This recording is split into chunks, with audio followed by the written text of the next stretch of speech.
પ્રભુના સ્વરૂપમાં ચક્ષુરાગ થવો એટલે એક એવું સ્વરૂપ કે જે સ્વરૂપના દર્શનની સદાને માટે જીવને લાલસા રહે છે. ચક્ષુ એટલે આંખ, નેત્ર, અને ચક્ષુરાગ એટલે નેત્રનો કોઈ પ્રેમનો, દૃષ્ટિનો કોઈ પ્રેમનો વિષય હોય, કોઈ એક એવો પદાર્થ કે જે પદાર્થને જોવાને માટે નેત્ર સદા તલસે છે, નેત્રની અંદર સદા એ તડફન છે, એવું જે પદાર્થને માટે નેત્રમાં ચક્ષુરાગ પ્રકટ થઈ જાય, આ ચક્ષુરાગનું નામ જ છે આસક્તિ. દ્વારકાદાસ ગોરવા ક્ષત્રિય શ્રી ગોવર્ધનધરના દર્શનની એટલી આસક્તિ એમને, પોતે ગાયના રખવાલા છે, ગોરક્ષા કરે છે, અનેક અસ્ત્ર શસ્ત્ર વગેરે એમની સાથે રહે છે. શ્રી ગોવર્ધનનાથજીના દર્શન કરવા જાય છે ત્યારે વિક્ષિપ્ત થઈને, વિકલ બનીને ભૂલી જાય છે, આયુધો સહિત પ્રભુની સન્મુખ જાય છે, દર્શન કરે છે, અને દર્શન કરવા માત્રથી પોતે ત્યાં અચેત સમાન થઈ જાય છે. બે જણા એમને પકડીને બહાર લાવે છે. આ ચક્ષુરાગ. કુમનદાસજી ચક્ષુરાગ. કેટલા કેટલા પ્રસંગો લઈએ, 84,252 ના વૈષ્ણવજનોની અંદર આ સર્વ ધર્મો એક એકમાં દેખાશે. શ્રી બાલકૃષ્ણજી અને શ્રી ગોકુલનાથ ચરણ, આપ બંને ભ્રાતાઓ કુમનદાસજીને શ્રીમદ ગોકુલ લઈ જાય છે. દિવસના ભાગમાં તો જાય નહીં, શ્રી ગોવર્ધનનાથજીને છોડીને જાય નહીં, અને રાત્રિના યુક્તિ કરી પોતે આજ સુધી શ્રીમદ ગોકુલમાં ગયા નથી, શ્રી ગોવર્ધનનાથજીને છોડીને ક્યાંય ગયા નથી.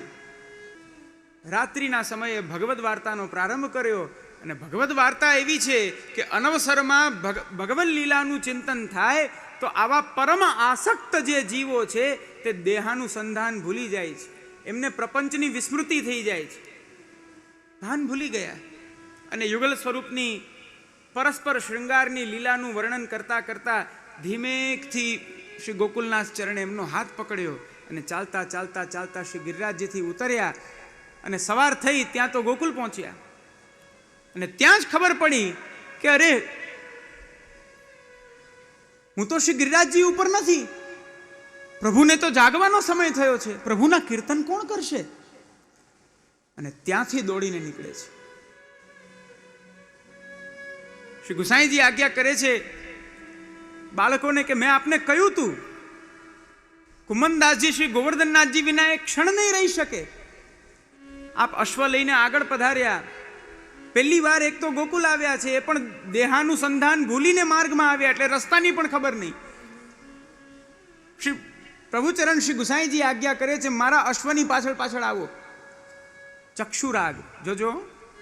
અને ત્યાં આપ પહોંચે છે કુમનદાસજીની સાથે, તો એક પ્રહર આગળ વધી ગયો હોય છે સમયનો, પણ હજી સુધી શ્રી ગોવર્ધનધર જાગતા નથી. આપ જાગતા નથી. મુખ્યા ભીતરિયા બધા અપરસ કરે તો કોઈ ને કોઈ કારણથી અપરસ છવાઈ જાય, પાછા અપરસ કરે, એમ કરતા કરતા એક પ્રહર વીતી ગયો. આ ચક્ષુરાગ એક જીવને ભગવાનના દર્શનની લાલસા છે, પ્રભુને પણ તે જીવના મુખારવિંદના દર્શનની લાલસા છે. આનું નામ આસક્તિ. અને ભક્તિ માર્ગમાં તો ઉભયાત્મક છે આસક્તિ. જીવને પ્રભુમાં છે, પ્રભુને જીવમાં છે. પુષ્ટિ ભક્તિ માર્ગમાં આસક્તિને સ્થિર કરવી હોય તો સૌથી પહેલું કારણ છે દિદૃક્ષા, દર્શનની ઈચ્છા કરો. અજાત પક્ષઃ ઇવ માતરમ ખગાઃ સ્તન્યમ યથા વત્સતરાક્ષુધાર્તા પ્રિયમ પ્રિયૈવ વ્યુષિતમ વિષણ્ણા મનોરવિંદાક્ષ દિદૃક્ષતે ત્વામ. વૃત્રાસુર દર્શનની ઈચ્છા, અને એ દર્શનને માટે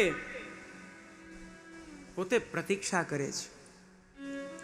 એક જન્મની નહીં, અનેક જન્મોની પ્રતીક્ષાનું નિવેદન પ્રભુને કરે છે.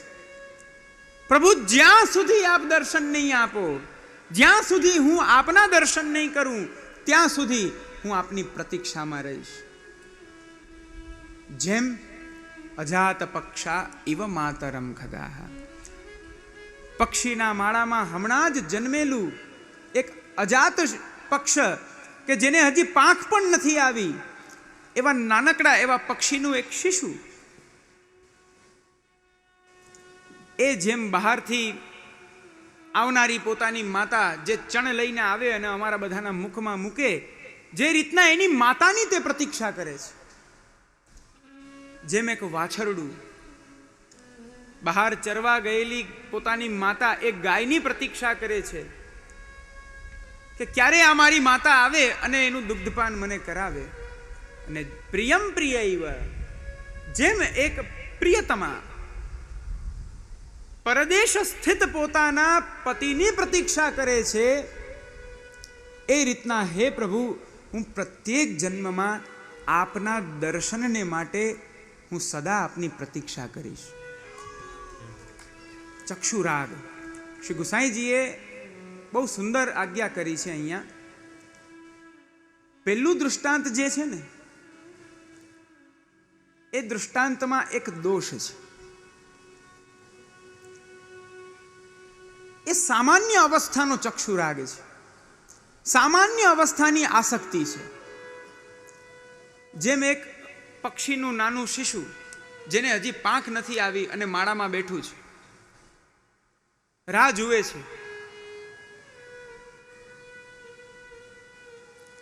અહીંયા એક દોષ છે. શ્રી ગુસાઈજી કહે છે અહીંયા એને આસક્તિ તો છે, પણ આ આસક્તિ કેવલ એના ઉદર સંબંધી આસક્તિ છે. ઉદર સંબંધી આસક્તિ એવી છે કે અત્યારના પોતે અસાધન છે, અસમર્થ છે, કારણ કે એને પંખ નથી. જે માતાની પ્રતીક્ષા કરે છે, કાલાંતરે જ્યારે એ પક્ષીના બચ્ચાને જ્યારે પાંખ આવી જાય છે, પછી શું એની માતાની પ્રતીક્ષા કરશે? તો આ આસક્તિ પ્રભુમાં ના ચાલે, લોક સંબંધમાં ચાલે. લૌકિકમાં આ રીતના રહેવાનું. સ્તન્યમ યથા વત્સતરા ક્ષુધારતા, વાછરડાનું દૃષ્ટાંત આપ્યું તો ત્યાં પણ દોષ છે. ત્યાં દોષ અનન્યતાનો દોષ છે. વાછરડું શેની પ્રતીક્ષા કરે છે? એના માતાની. અને એની માતા પાસે એને શું મળે છે? દુગ્ધ મળે છે. એ દુગ્ધનું પાન કરીને પોતાની ક્ષુધાને તૃપ્ત કરે છે. પણ કાલાંતરે જો એ ઈચ્છે તો દૂધ ન મળે તો તૃણ ખાઈને પણ એનું ઉદર તો ભરી શકે છે. એની અનન્યતા, એનો એકાશ્રય નથી, એનો એક આધાર નથી કે આ ન હોય તો હવે હું જીવી જ ન શકું, એવી પરિસ્થિતિ હજી એને પ્રાપ્ત નથી થઈ. બહુ રાહ જોશે, માતા નહીં આવે તો પછી તૃણ પણ ખાવા મળશે. તો આ આસક્તિ, આ અનન્યતા શું કામની? આપણે લૌકિકમાં આવું જ કરીએ છીએ. આ આસક્તિ શું કામની? પણ ત્રીજું દૃષ્ટાંત, જે પ્રિયતમાનું દૃષ્ટાંત છે, એ ઉત્તમોત્તમ દૃષ્ટાંત છે, અને એ સ્વમાર્ગીય ભક્તિ માર્ગીય દૃષ્ટાંત છે આસક્તિનું. જેમ પક્ષીના બચ્ચાઓ પાંખ આવે એટલે ઉડી જાય, જેમ ગાયનું વાછરડું દૂધની જગ્યાએ તૃણ પણ ખાઈને એ પોતાના ક્ષુધાને તૃપ્ત કરી શકે છે, પણ એક પ્રિયતમા જેણે પોતાનું સર્વસ્વ સમર્પણ પોતાના પતિને કર્યું છે, એનો તો એકમાત્ર આધાર, એનો તો એકમાત્ર આશ્રય એનો પતિ જ છે. એમ પુષ્ટિ જીવનો એકમાત્ર આધાર એ નંદ નંદન શ્રી કૃષ્ણચંદ્ર છે. એમનાથી અતિરિક્ત જીવને પોતાના હૃદયની સંતુષ્ટિ નથી થતી. ચક્ષુરાગ, ચક્ષુરાગ એટલે આસક્તિ. આસક્તિનું બીજું એક લક્ષણ કહું, તદ વ્યતિરેકેણ સ્થિતિ અસંભવ ઇતિ આસક્તિ. જેમનામાં ચિત્ત આસક્ત થયું છે, આસક્ત થયા પછી એમના વિના ચિત્તની ક્યાંય સ્થિતિ ના થાય, જીવની ક્યાંય સ્થિતિ ના થાય, જીવ વિકલ બની જાય, આનું નામ આસક્તિ.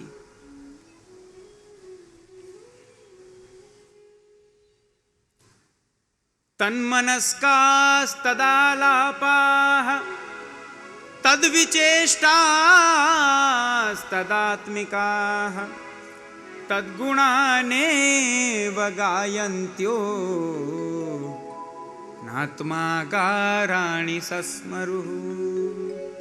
પ્રભુના વિપ્રયોગમાં વ્રજભક્તોની શું દશા છે? તન્મનસ્ક થયા છે, મનથી ભગવન્મય થઈ ગયા છે. તદાલાપાહ, વાણી દ્વારા પણ કેવલ શ્રી કૃષ્ણ જ બહાર પ્રકટ થઈ રહ્યા છે.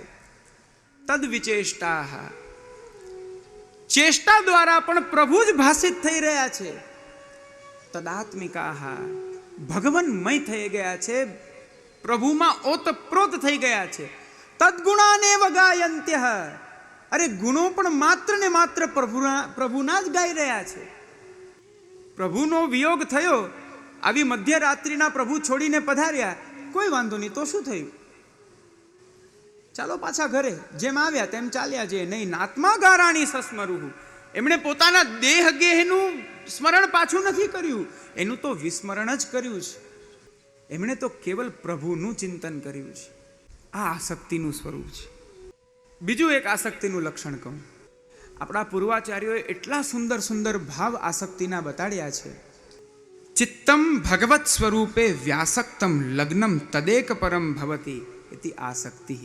આ ચિત્ત પ્રભુમાં ચોંટી જાય, તત્પર થઈ જાય, એક તાન બની જાય, આનું નામ આસક્તિ. એવા પ્રકારે એક તાન બને કે એમને અનેક વિઘ્નો આવે છે, એમને અનેક પ્રતિબંધો આવે છે, છતાં પણ તે જીવો તે સર્વ પ્રતિબંધોનો નાશ કરી અને પ્રભુને પ્રાપ્ત કરી લે છે. આ આસક્તિ છે. તો કોઈ વ્રજભક્તોને એમનો સંસાર એમને રોકે પણ છે. આટલી રાત્રિના અમે તમને નહીં જવા દઈએ. પતિભિઃ, પતિ દ્વારા, પિતૃભિઃ, પિતા દ્વારા, ભ્રાતૃબંધુભિઃ, ભાઈ બંધુઓ દ્વારા એમને રોકવામાં આવ્યા છે. પણ ન ન્યવર્તંત, આ રોકવાનો પ્રયાસ તમારે પહેલા કરવાની જરૂર હતી. હવે પૂર આવે છે ત્યારે તમે પાર બાંધવા બેસો છો. હવે અમે રોકાઈશું? જ્યારે અમે કૃષ્ણમય થઈ રહ્યા હતા ત્યારે રોકી દીધા હોત તો વાત અલગ હતી, તો અમે સંસારીના સંસારી જ રહેત. પણ હવે તો પૂર આવી ગયું છે. હવે તમે જો પાર બાંધવા જાઓ તો ક્યાંથી કામ થાય? પોતાના અંતઃકરણની અંદર સાક્ષાત પ્રભુને સમારૂઢ કરીને તે જીવો નીકળ્યા છે. ન ન્યવર્તંત, રોકવા છતાં પણ રોકાયા નથી. આનું નામ છે આસક્તિ. ત્યાર પછી હજી એક આસક્તિનું લક્ષણ કહું. આસક્તિસ્તુ તદ વિના સ્થાતુમ અશક્તિ. આસક્તિ એટલે જેમનામાં આસક્ત ચિત્ત થયું છે તેમના વિના ક્ષણવાર પણ જીવને રહેવું અતિ કઠિન લાગે, અતિ કઠિન લાગે. આનું નામ આસક્તિ. આસક્તિ વિપ્રયોગ જનિત પણ છે, આસક્તિ સંયોગ જનિત પણ છે. આ આસક્તિનું સ્વરૂપ. જેમ ગોપીજનો કહે છે, પ્રભુએ કહ્યું ઘરે ચાલ્યા જાઓ, અહીંયા આવ્યા, મારા દર્શન થઈ ગયા, મારા વચનો આપે સાંભળી લીધા, મારી વાણીનું શ્રવણ કરી લીધું, મારા મુખારવિંદના દર્શન કરો છો. હવે તો તમારો મનોરથ પૂર્ણ થઈ ગયો હોવો જોઈએ, તમારા મનના સંકલ્પો હવે પૂર્ણ થઈ ગયા હોવા જોઈએ. તો આવી મધ્યરાત્રિના અહીંયા ના આવવું જોઈએ, પાછા ઘરે જાઓ. તો ગોપીજનો શું કહે છે? ચિત્તમ સુખેન ભવતાપહૃતમ ગૃહેષુ યન્નિર્વિશત્યુત કરાવપી ગુહ્ય કૃત્યૈ પાદૌ પદમ ન ચલત સ્તવ પાદમૂલાદ યામ કથમ વ્રજમથો કરવામ કિમ વા. એટલો અદ્ભુત શ્લોક છે આ. શ્રી મહાપ્રભુજીએ આમાં સુબોધિનીજી પણ બહુ સુંદર લખી છે. હે પ્રભુ, આપ અમને જો ઘરે મોકલો છો, આપનામાંથી અમને સન્નિષ્ઠ થયેલા એવા અમને આપ આપનાથી દૂર કરો છો, તો સાંભળો. આવી વિનંતી જો તમે તમારા પ્રભુની સન્મુખ રોજ ઘરે સેવામાં કરી દો તો આ શિક્ષાપત્રનું કથન મારા માટે સફળ છે. તાળી તો પાડી, પણ આ કરશો કે પછી હરયે નમઃ ચેતમ સુખેન.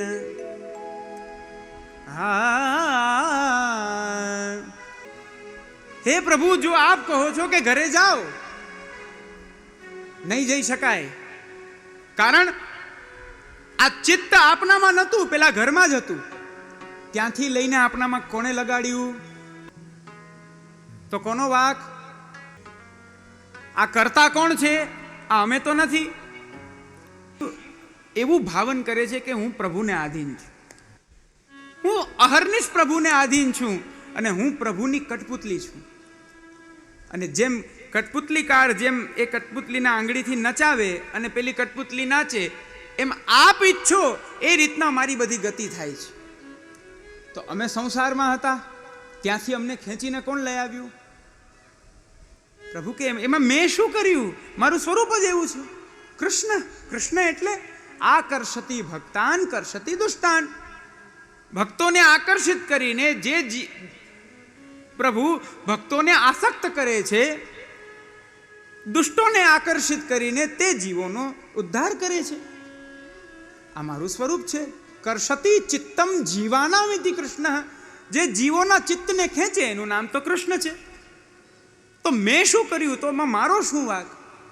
વ્રજભક્તો કહે છે નહીં, આપનો જ વાક છે. અરે પણ મારો શું વાક? હવે જ્યારે મારું સ્વરૂપ જ આવું છે તો ધારણ કોણે કર્યું? આપે. કેમ અત્યાર સુધી તો પ્રત્યેક સારસ્વત કલ્પમાં પ્રત્યેક કૃષ્ણાવતાર કરતા હતા, અને એ કૃષ્ણાવતાર તો એ તો મહાવિષ્ણુ કે વિષ્ણુ કે એ બધાના અંશાવતાર તરીકે કૃષ્ણાવતાર થતો હતો. તો આ સારસ્વત કલ્પમાં કેમ સાક્ષાત અવતારી પધાર્યા? અને પાછા કેવા પધાર્યા? એવા મધુરાધિપતિ બનીને આપ પધારો છો કે આપનું મુખારવિંદ, આપની કિશોરતા, આપની કુમાર લીલા, આપનું કૌમાર્ય, ભલે આપ છો માત્ર 5 વર્ષના, તોતડું તોતડું બોલો છો. અરે હજી તો નંદરાયજી આપને ગાય પણ નથી સોંપતા, નાના નાના વાછરડાઓને ચરાવવાની આજ્ઞા આપે છે. આપ વત્સપાલ બન્યા છો હજી તો. પણ એવા પ્રભુ પણ આપ અમારા જેવા વ્રજભક્તોના સકલ મનોરથોને આપ પૂર્ણ કરો છો. એવા તો ગૂઢ લીલા પરાયણ આપ છો. તત્કૈશોરમ, આપનું કૈશોર્ય કેવું છે? તચ્ચ વક્તારવિંદમ, આપનું મુખારવિંદ કેવું છે? ગઈકાલે મેં વર્ણન કર્યું હતું મુખારવિંદ. એમાં અધરોષ્ઠ, ઉર્ધ્વોષ્ઠ, નાસિકા, નાસાગ્ર ભાગ અતિશય તીક્ષ્ણ, અહીંયા થોડી, અહીંયા સુંદર ચીબુક, અને એ થોડી પણ અતિ અહીંયા તીક્ષ્ણ. આ રીતના નાસિકા ઉપર મુક્તાફલ આપે ધારણ કર્યું છે, નકવેસર. એ નકવેસરનું અગ્રભાગનું મુક્તાફલ આ ભક્તો સાથે ભાવભંગીમાં દ્વારા એ આપના વક્તારવિંદને જ્યારે આપ આમ તેમ ડોલાવો ત્યારે મુક્તાફલ પણ ડોલે છે. સુંદર અલકાવલી, તિલક આદિ આવા સ્વરૂપના દર્શન કરીને કોણ એવો કોણ જીવ હશે પ્રાણધારી, જેની અંદર પ્રાણોનો સંચાર થતો હશે, તે જીવ આમાં આસક્ત થવાનો અને થવાનો. મંગલમીશત સ્મિતયુત વીક્ષણ ભાષણ મુન્નત નાસા પુટ મુક્તા ફલ ચલનમ ગોમલ દંગુલી દલ સંગત વેણુનિનાદ વિમોહિત વૃંદાવન ભુવિ જાતા. મંગલમ મંગલમ વ્રજ ભૂમિ નથી, વ્રજ ભુવિ મંગલમ. વૈષ્ણવો ભૂમિ બોલે છે ઘણી વાર. ભુવિ, આ ભૂતલ ઉપર આપનું પ્રાકટ્ય જ મંગલ છે. તત્કૈશોરમ તચ્ચ વક્તારવિંદમ, આવું તો કૈશોર્ય, આવું તો મુખારવિંદ. તત્કારુણ્યમ, કેવી કૃપાલુતા આપની. આપનું સ્વરૂપ કેટલું કૃપાળુ, જેનું હૃદય નવનીતથી પણ કોમળ છે, એવા તો આપ છો પ્રભુ. તે ચ લીલા કટાક્ષાહ, અને આવા આપના લીલા કટાક્ષો. તત્ સૌંદર્યમ, આપનું સૌંદર્ય, અને એ સૌંદર્યમાં પણ પેલું કે ને સોનામાં સુગંધ ભેળવવી, એ સૌંદર્યને પણ પરાકાષ્ઠાએ લઈ જવું કે જે સૌંદર્યના દર્શન કરીને સ્વયં કામ પણ લજ્જિત થાય છે. એ સૌંદર્યની પરાકાષ્ઠા શું છે? તો આવા મુખારવિંદમાં પ્રકટ થતું આપનું હાસ્ય.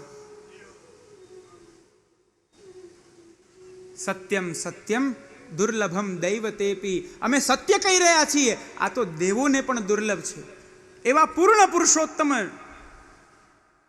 લીલા રસાવતારી એવા આપ જ્યારે પ્રકટ થાવ, આપ એ પણ પાછા અમારા માટે પ્રકટ થાવ. અમારા માટે પ્રકટ થયા પછી અમારા માટે આપ વેણુનાદ કરો, અમને યાદ કરીને અમને બોલાવો, અમને ભજનાનંદનું દાન આપ દેવાનો સંકલ્પ કરો, આપ મનોરથ કરો. એવી કૃપા જ્યારે આપ કરતા હો તો આ ચિત્ત અમે ઘરમાં કેમ રાખીએ? માટે કહે છે ચિત્તમ સુખેન ભવતાપહૃતમ ગૃહેષુ. આ ચિત્ત પેલા ઘરે જ હતું, આપે બોલાવ્યું. યન્નિર્વિશત્યુત કરાવપી ગુહ્ય કૃત્યૈ, આ અમારા હાથ વગેરે આ પેલા ગૃહ કાર્ય જ કરતા હતા, પણ એમાંથી અનાસક્ત કોણે કર્યા? રોજ આપ અમારા ઘરે પધારો, એક ખોબો માખણ રોગવા. આજ સુધી તો અમે અમારા પુત્રાદિકો માટે એ માખણને એ વલોવીને નવનીત અમે કાઢતા, પણ જ્યારથી આપ અરોગો છો ત્યારથી એ જ્યારે અમે નવનીત સિદ્ધ કરીએ છીએ ત્યારે અમારામાં પુત્રાદિનો ભાવ વિલુપ્ત થઈ અને આપનો ભાવ થાય છે. એમ કરતા કરતા આપની સેવાને માટે સેવા કરતા કરતા જે આ અમારા હસ્ત વગેરે છે એ જે ગૃહ કાર્યમાં લાગતા હતા, હવે આપની સેવામાં તત્પર થઈ ગયા. દેહનો પણ નિરોધ છે. અને હવે આપ અમને કહો છો કે અહીંથી ચાલ્યા જાઓ, અહીંથી નીકળો, આવી રાત્રિના ના આવવું જોઈએ. સાચું કહો, આમાં કોનો વાક છે? આમાં વ્રજભક્તોનો કાંઈ વાક છે? વ્રજગોપિકાઓનો કોઈ દોષ છે આમાં? અને આટલું સ્પષ્ટતાથી તે પ્રભુને પોતાના અંતસ્થ ભાવનું પણ નિવેદન કરી દે છે. આપણા પ્રભુ કેવા અટપટા છે. અને આપ હવે અમને કહો છો કે ચાલ્યા જાઓ, પાછો ઉત્તર લો. પાદૌ પદમ ન ચલતસ્તવ પાદમૂલાદ, આપના ચરણ મૂળને અમે પ્રાપ્ત થઈ ગયા છીએ. હવે એ ચરણ મૂળને છોડીને એ ચરણ મૂળથી હવે અમે અલગ નહીં થઈ શકીએ. અમારા ચરણ ગતિશીલ તો છે, પણ એની ગતિ માત્ર આપના યુગલ પાદારવિંદની શરણાગતિ માટે છે. પણ એ ચરણ કમલને છોડીને જો અન્યત્ર ક્યાંય ગતિ કરવાની છે તો અમે આ ચરણ હોવા છતાં પણ અમે પંગુ છીએ. આ વૈષ્ણવનું સ્વરૂપ છે. જાગો, કઈ રીતના આપણે જીવી રહ્યા છીએ, આ આપણું કર્તવ્ય છે. આવી ભાવાવસ્થા શ્રી મહાપ્રભુજીના માર્ગમાં પ્રત્યેક જીવની હોવી જ જોઈએ.